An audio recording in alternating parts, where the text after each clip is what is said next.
Iawn, Dilwen.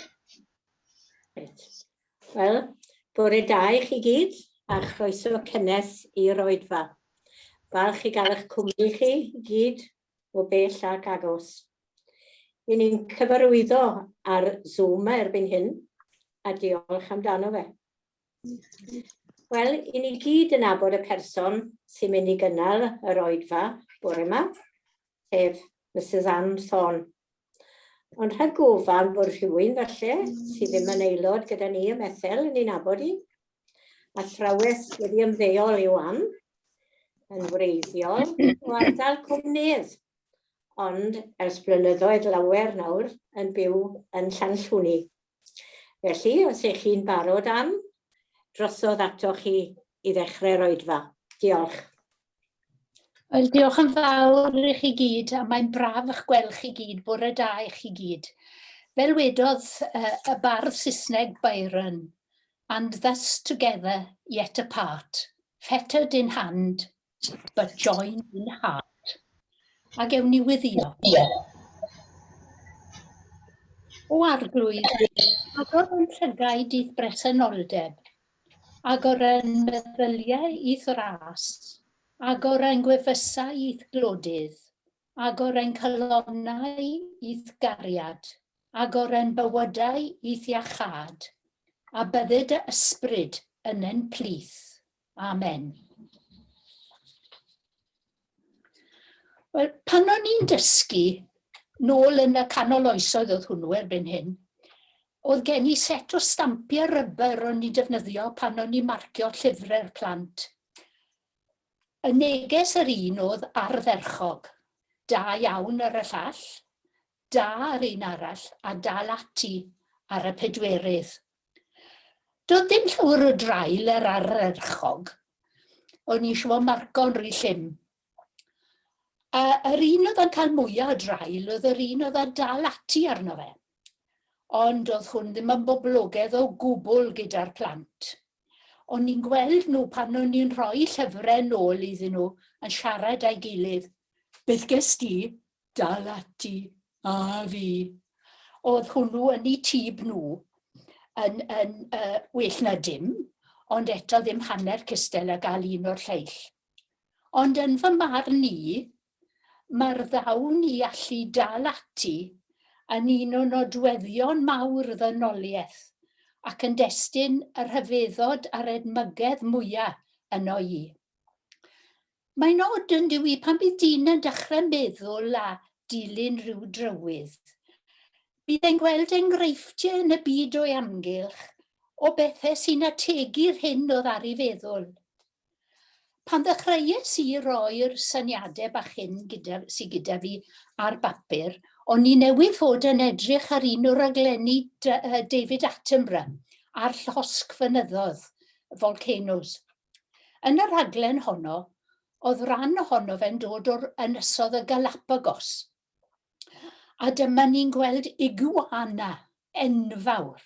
Os nag ych chi'n gwybod beth yw enw iguana, mae fel draig enfawr, eitha salw o gweud y gwir, enfawr felen yn byw ar y Galapagos. Roedd yr iguana yma'n gwneud i ffordd i lawr ochrau serth i hen losgfynydd. Roedd hi'n trio cyrraedd gwaelod y crater mwyn iddi gael lloches twym.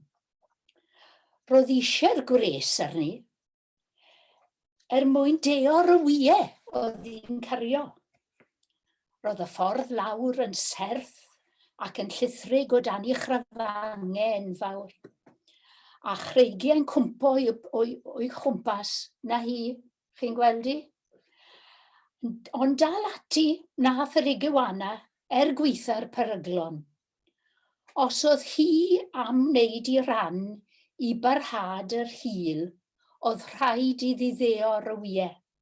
Oedd neges ganddi, ac yr oedd yn benderfynol o'i gyflawni. Wel, sywch chi eogiad eriod, yn nofio yn erbyn y llif i gyrraedd y man lle roedden nhw am gladdu wyau. Neidio rheadre bach, chi wedi gweld nhw yng Nghenarth. Neidio a methu, neidio eilwaith a thrydydd tro, nes llwyddo i ddringo a gwneud I ffordd I fyny'r afon. Mae creadigaeth Duw, y greadigaeth rhyfeddol I ni'n stiwardio arni, yn llawn o enghreifftiau tebyg o ddychnwc a dyfalbarhad y myd natur. Cyflwynes I bapur a thema tebyg I hon ym Methel, 5 mlynedd ar 20 yn ôl. Sa chi'n cofio? Wedi colli, mae rhywbeth wedi dod ar yn sgrin I nawr I gael wared e, David. Sio ti'n cael wared e? Chi'n gweld? O, co ni. Reit. Y dyddiad pan roias i'r papur yma o'r blaen, oedd y 40 o Orffennaf 1996. 30 o flynyddoedd yn gwmws ers I Gwynfor Ifans ennill sedd cyfyrddin i'r blaid, a Gwynfor yn y gynulleidfa ar y pryd. Na chi ddyn yn ynodd yn edmygedd I, a edmygedd pawb oedd yn I nabod ewn siŵr. Am y ffordd oedd wedi dal ati, gweitha siomedigaethau ar ei ffordd, a gwneud hynny yn fonheddig. Colli etholiad un tro, chi'n cofio 2 pleidlais, ond dal ati, mwyn i'w neges a'i weledigaeth dros Gymru gael ei chlywed. Tua'r un adeg oedd hyn yn digwydd, oedd Nelson Mandela wedi bod ym Mhalas Buckingham a wedi cael graddau yn Rhydedd gan 10 o brifysgolion. Yng nghanol y pomp a'r seremoni, oedd e siŵr o fod yn meddwl am ei gyfnod ar Robben Island, yn torri cerrig ac yn byw mewn cellfach ddim llawer mwy na Chwbwrdd, ac threulio 1 mlynedd ar 15 na, yn rhan o'r 27 o flynyddoedd a heno fydde dan glo. Digon bysach chi'n meddwl I ddanto dyn. Ond na, bobl fel fi sy'n danto, pessimisied fel fi sy'n danto, daliodd Mandela ati nes ddod yn arlywydd ac arwen I wlad yn heddychlon ac yn urddasol ac uno pobl o bob lliw a thras yn ei Affrica a chreu cenedl yr enfys. Sonies I gynnau David Attenborough yn dal i'n addysgu gyda'i rhaglenni ardderchog ar y teledu sy'n rhybuddio ni am beth sy'n digwydd yn y byd yma. Mae 94 erbyn hyn, a phan es I tseco bod I ffeithiau gyda fi amdano yn gywir, weles I bod rhestr hir o anrydeddau a gwobrau wrth I enw. Digon iddo fe ddweud bysach chi'n teimlo, wel na fe o'i wedi wneud yn rhan ni, mae lan I chi nawr. Ond na, dal ati mae e. Mae gan ynte neges, a pharhau i'w chyhoeddi mae e am wneud. Mae e'n drist iawn yn dweud yn ddiweddar nad oes lawer o amser gyda fe rôl I wneud hynny. A mae'n siŵr bod chi fel finne wedi yn gweld ar y newyddion bob nos, nyrsys a doctoried yn yr ysbytau, yn yr unedau gofal dwys. Maen nhw bron a cwmpo o flinder. Weles I nyrs yn noson o'r blaen, ôl dagre ar ei gwyneb, a bron ar ei gliniau a'r llidded. Ond dal ati, fel y dywedodd hi, it's what we do. Diolch amdanyn nhw. Yn y Beibl I ni cael hanes Moses yn arwen yr Israeliaid o'r Aifft I wlad yr Iddewyd, ac yn gwneud hynny trwy rwystrau a phroblemau di-ri, hyd at angau. Yn y Testament Newydd, mae Paul yn dioddau carchar, salwch, erledigaeth, llongddrylliad, ond yn dal ati, ac yn gallu dweud ag arddeliad trwy'r cwbl. Yr wyf yn gwbl sicr na all angau nac einioes, nac angylion na thywysogaethau, na'r presennol na'r dyfodol, na grymesterau nac uchelderau na dyfnderau, na dim arall yn gwahanu ni o ddiwrthgariad Duw yng Nghrist Iesu yn harglwydd. Ar y ford wrth yn ymyl I mynyn, mae 2 lun, un o mam ac un o'n nhad. Wedi bod yn siarad am ddynion pwysig y byd yma hyd yn hyn, a hithen syl y mamau, dewch i ni ddod yn agosach at gytre. Os bu rhywun yn dal ati eriod, wel mam oedd honna. Dal ati i'n ngharu, i'n nghefnogi, i'n halonogi pan oedd pethau'n anodd, fel y byddwch chi gyd sy'n gwrando bore yma, yn cofio am eich mamau chi hefyd, heddi. Mae dim ond llun sy'n gen i ar y nawr, mae'n dal i'n ysbrydoli. Mam oedd yn trosglwyddo i fi y gwerthodd gorau. Y gwerthodd a etifeddodd hi gan genedlaethau o'i theulu o'n teulu ni. Y gwerthodd gorau a drosglwyddodd Iesu i ni yn ei bregaeth ar y mynydd. Pan welodd Iesu'r terfawdd, ath i fyny'r mynydd, eisteddodd, ac wedi i'w ddisgyblion casglu o'i gwmpas, dechreuodd ei dysgu fel hyn. Mor ddedwydd yw'r rhai sy'n cydnabod i bod yn dlawd yn ysbrydol, nhw buau teyrnas nefoedd. Mor ddedwydd yw'r sawl sy'n galaru, fe gan nhw i cysuro.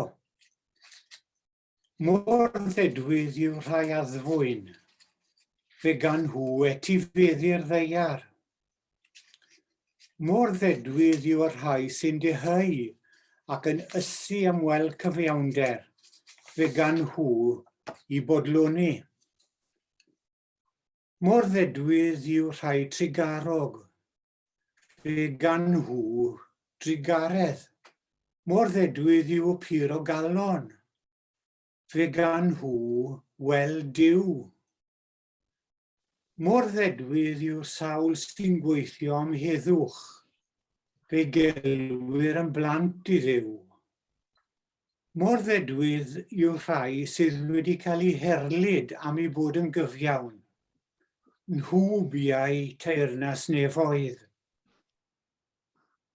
Mor ddedwydd chithau pan fydd pobl yn eich syrhau ac yn eich herlyd ac yn gelwyddog yn eich galw'n bob un o gwael fy mwyn i.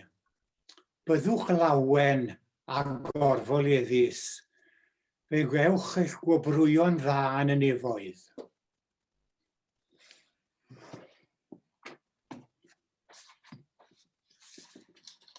Iesu, yr un sy'n dal ati i'n caru a maddau i ni, yn holl ffeileddau a gwendidau. Iesu'r un a ddywedodd wrthym, ac yn nawr a rwy fi gyda chi bob amser, hyd ddiwedd y byd. Ond chi'n gwybod, mae'n siŵr gen i bod hyd yn oed y dewra o bobl yn teimlo'n ddigalon ac yn colli hyder weithiau. Chi'n cofio Iesu yng ngardd Gethsemane yn gweddio ar ei dad ac yn dweud, fy nhad, os yn bosibl, oed i'r cwpan hwn fynd heibio i mi, ond nid fel y mynna fi, ond fel y mynnu di. Dros y clo y tro hyn, wy wedi bod yn darllen hwn, chwa mae wedi bod rhai tipyn ar y gaeau, fi y 700 o dudalennau ynddo fe. Hanes Barack Obama. Ac yn hwnnw, darllenes i hyd yn oed am yr adeg pan oedd e wedi dechrau danto. A dyma'r hanes i chi. Oedd e'n teithio o dalaeth i dalaeth, o dref i dref, o neuadd i neuadd, yn anerch cynnyll Eidfaoedd, mwyn iddo fe gael ennill enwebiad i sefyll etholiad i fod yn arlywydd. Oedd e wedi addo mynd i dref fach yn Ne Carolina, a dyma'r hanes i chi yn ei eiriau fe. Fel y digwyddodd i, dewises i'r wythnos anghywir i fynd.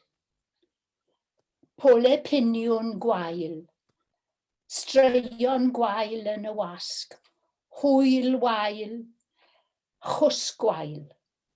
Roedd taith o awr gyda ni, mewn glaw mawr i gyrraedd y neuadd. Wedi cyrraedd honna, lle roeddwn ni siarad, gweld mae dim ond tua 20 o bobl oedd yna, a rheini fel fi wedi glwchu yn y storom.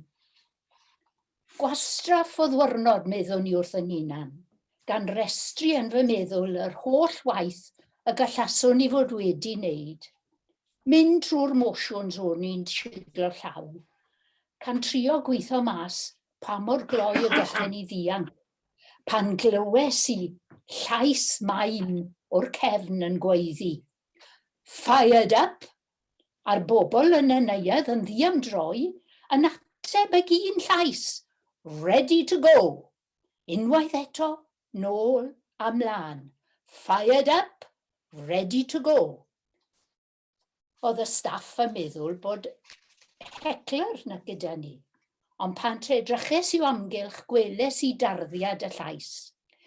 Dyna lle roedd menyw fach ddi ganol o'd, yn edrych fel petai newydd ddod o'r cwrdd yn ei het fawr a'i ffrog flodeuog, yn wen o glist i glist, ac yng nghanol y wen fawr, dant air mawr sgleiniog.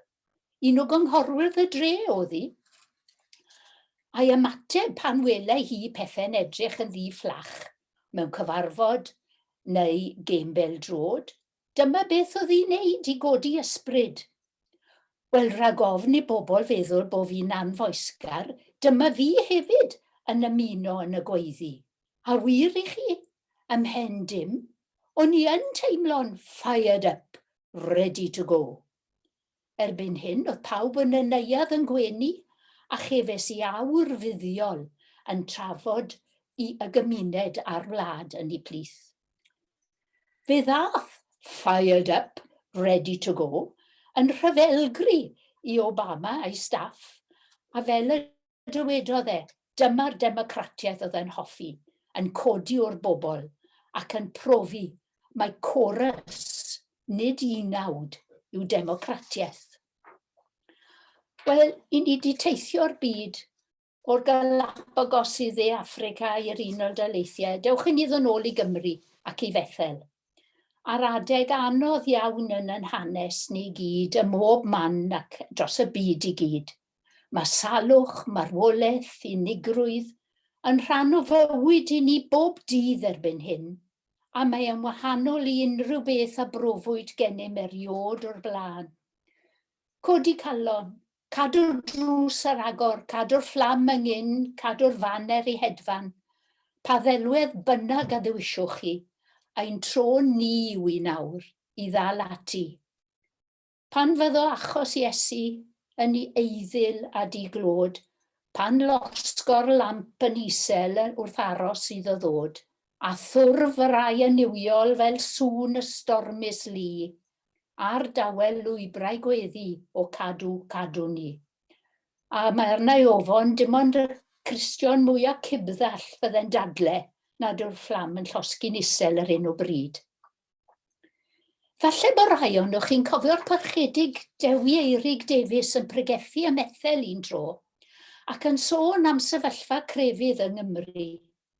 Yn ei farn e, rhaid derbyn bod adegau yn yn hanes pan fydd crefydd yn myd losgi, ddim yn llosgi mor danbaid ag a wnaeth yn y gorffennol. Wel, yn gwaith ni nawr yw cadw'r tân ynghlyn. A bydd gwres y tân hwnnw gobeithio yn fodd i'n hysbrydoli ni i ddal ati. Fel y dywedodd y parchedig Burgess Jones yn dyfe, codi'n cap i'r gorffennol a thorchu'n llewis i'r dyfodol.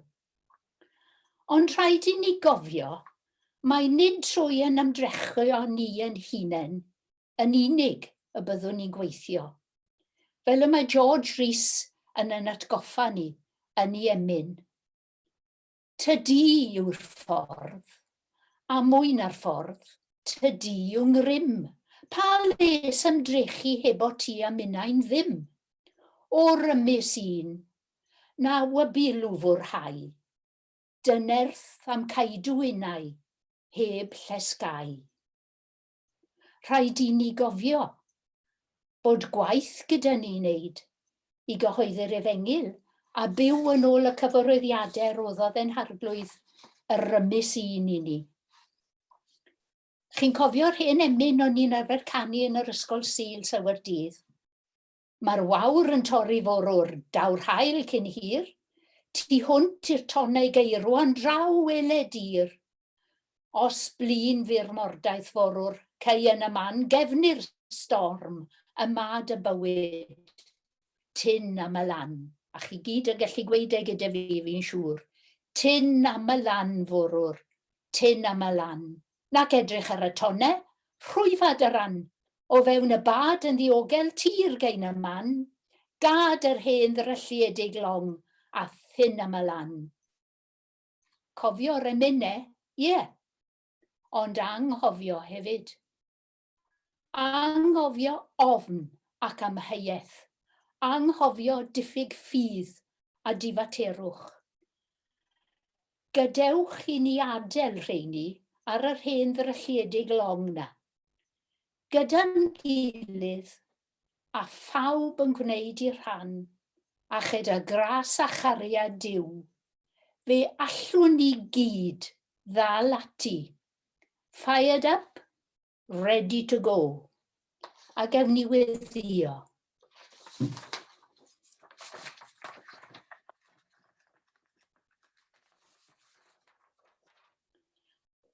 Ein Duw cariadlon, daethom ynghyd i gyd addoli, gan gofio'r gorffennol a chedrych ymlaen i'r dyfodol. Cymber ni fel yr ydym, a chyfarwydda'r hyn a fyddwn. Diolchwn i ti am bopeth a gyflawnwyd y methel, gwaith a thystiolaeth y rhai a aethon blaen, y ffydd a'i cynhaliodd a'r weledigaeth a'i hysbrydolodd nhw. Diolchwn i ti am yr rhan yr wyt ti'n yn galw ni i'w chwarae yn hanes parhaol yr eglwys hon. Cymer ni fel yr ydym, a chyfarwydda'r hyn a fyddwn. Gwyddiwn ar ran pob un ohonom, yn aelodau a chyfeillion, a rhai sy'n gwasanaethu trwy roddi arweiniad, a rhai sy'n gweithio yn y dirgel, a phawb mewn unrhyw ffordd sy'n rhan o'r gymdeithas hon. Dyfnha yn ymrwymiad i ti, i'n gilydd ac i'r byd i gyd. Cymer ni fel yr ydym, a chyfarwydda'r hyn a fyddwn. Dewn ni gyflwyno'n hunan o'r newydd i Iesu Grist ac i wasanaethu o fewn yr eglwys. Rhoi ni ffydd a dewrder i ddal ati, ysbryd anturus a ffyddlondeb i ddilyn, ble bynnag y byddu di yn harwen. Cymer ni fel yr ydym, a chyfarwydda'r hyn a fyddwn.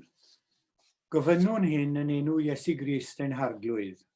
Iesu'n ceidwad, gwena arnom, ac yn awr bendithia ni, os ymadael rhaid a'n gilydd, nid oes rhaid da adael di. Amen. Diolch i chi gyd am wrando.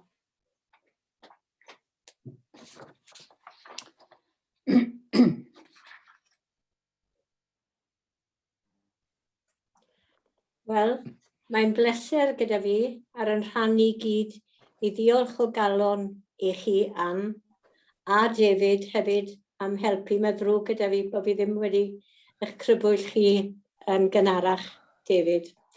Ond i chi bob amser mor barod i helpu mas pan fydd galw. Dwi'n yn credu bod na yn eich geirfa chi o gwbl. I ni mor ffodus i'ch cael chi gyda ni yn Bethel, ac mae'n bleser bob amser i wrando arnoch chi, a roedd bore yma ddim yn eithriad. A gobeithio y byddwn ni gyd, fel y dywedoch chi, yn dal ati ac yn ready to go. Diolch i chi am wasanaeth arbennig. A diolch hefyd i Dylan am drefnu'r cyfan. Sa'n gwybod beth fydden ni'n neud hebddo ti. Diolch yn fawr iawn. A'r unig gyhoeddiad fi'n credu sydd gyda ni bore yma yw bydd oedfa Zoom yr un amser bythefnos i heddi a fydd e yn gofal Delyth Morgan Phillips. Diolch yn fawr i chi.